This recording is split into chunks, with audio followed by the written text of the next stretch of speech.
Okay, third attempt at trying to get this second video. I tend to be a little long-winded, I guess. Got to keep an eye on my time here. All right, now as you can see from a previous video, we had set up a calendar here for We the People, and you can see that things from the primary, or what we're calling the central calendar, the Washington Patriots Hub calendar, populated over because of the settings we set in the original deal there. All right, and that's how that stuff works. Now what we need to do is show you how when you click on one of these deals, one of these listings, this little window here pops up. Kind of gives you a basic little rundown synopsis, and for the purpose of demonstrating the registration section, I've put this on here as a register for the event. I'm going to turn that off after this, so that won't show up if you go to look at it later. Okay.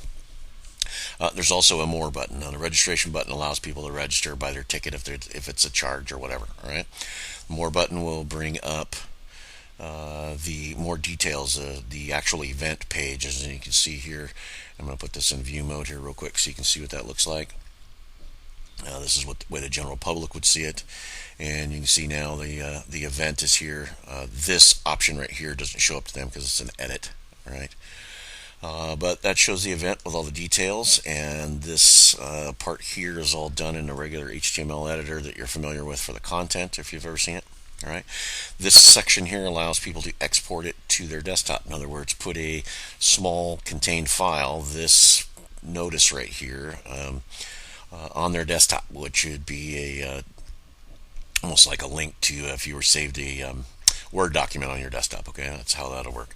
Return allows them to exit out, notify of the event. They can put their email address in here and how long before they want to be notified. Maybe they're not ready to register by their ticket now, but they want a little reminder.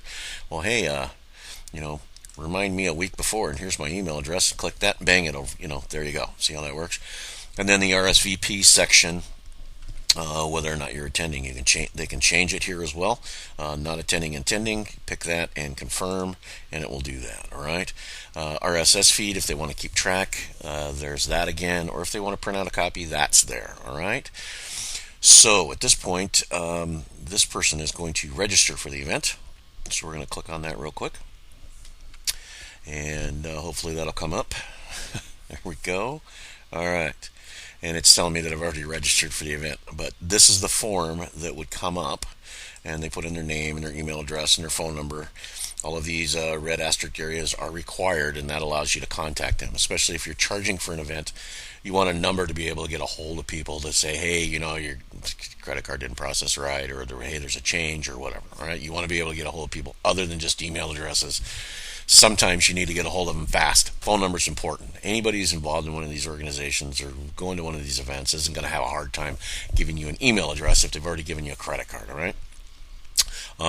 This also allows them to put in some other contact information, and if they are a registered, logged in member of the site, if they click that button right there, it allows them to keep the registration information basically on file in a secure area that even I, the administrator, cannot weasel out of there. Okay. Although there's not any really personal information other than an email address and a phone. Okay. But it'll allow them to remember it, and then they can either register, or in my case, I have to return because I've already registered for this in a test, as I was showing it to in the previous video. All right. Each one of these events has their own little thing pops up, and you see on this one the registration option isn't there. Okay. And there's another one as well. All right. So that's how that little piece of the system works. That's on the main calendar settings, and next video will show you some of the other features that work really well for the system. I need to keep these short. Thanks.